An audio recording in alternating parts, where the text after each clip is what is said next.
Hello students, today we are starting a new chapter Gandhian Nationalism जहाँ हम पढ़ेंगे महात्मा गांधी के बारे में. So, Mahatma Gandhi's full name was Mohandas Karamchand Gandhi.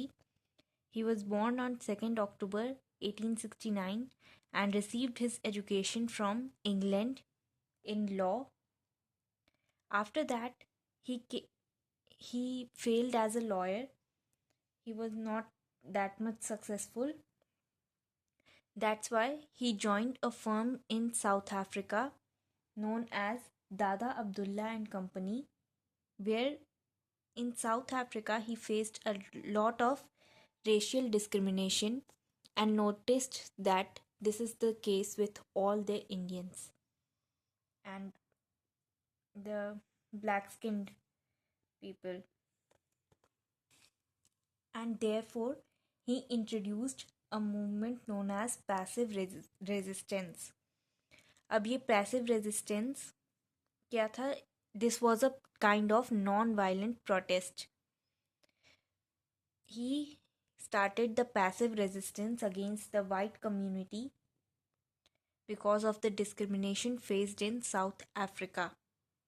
Later, अब ये सत्याग्रह जो नाम था ये बाद में आया एंड इसका रीज़न क्या था ये बताना कि पैसिव रेजिस्टेंस में और सत्याग्रह में डिफरेंस है. महात्मा गांधी के वेज में डिफरेंस है from the usual passive resistance.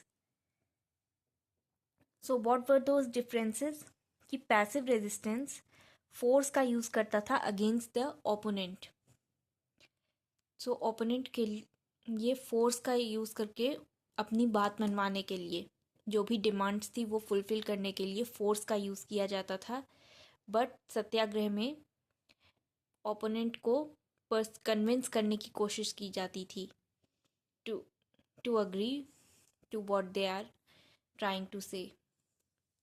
Next, passive resistance में फिजिकल फोर्स का यूज़ किया जा सकता था टू सम एक्सटेंट. ज़्यादा नहीं बट किया जा सकता था इन सम केसेस. बट सत्याग्रह में दिस वॉज कम्प्लीटली प्रोहिबिटेड.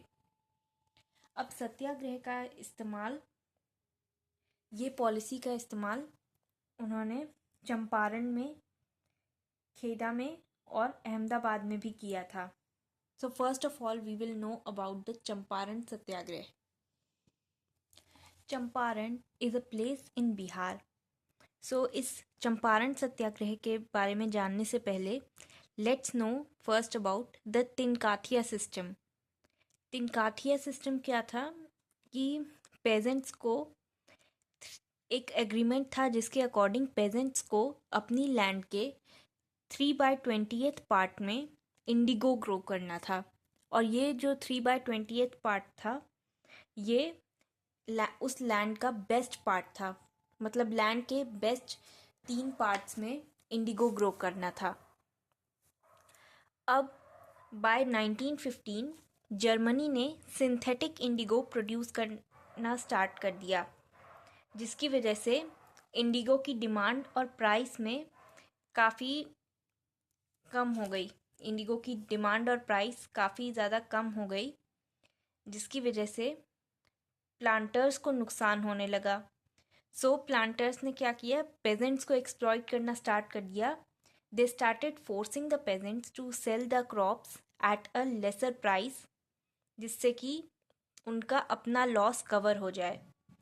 अब इसके लिए प्लांटर्स ने पेजेंट्स को बहुत टॉर्चर किया और कई सारे इलीगल लेवीज इम्पोज किए उन पे.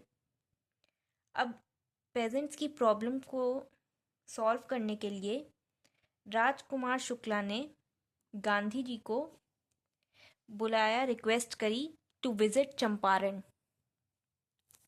अब गांधी जी आए अपने साथ बाकी अपनी टीम के साथ, अपने साथ बाकी लीडर्स के साथ, और दे टूर द विलेजेस. अलग अलग विलेजेस में गए वहाँ का हाल देखने के लिए. एंड गवर्नमेंट ने चंपारण एग्रेरियन कमेटी फॉर्म करी with Gandhi ji as one of its members.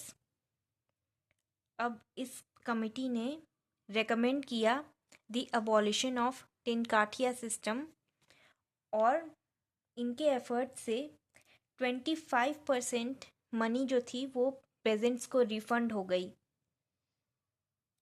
और कई सारे इलीगल टैक्सेस भी अबॉलिश हो गए.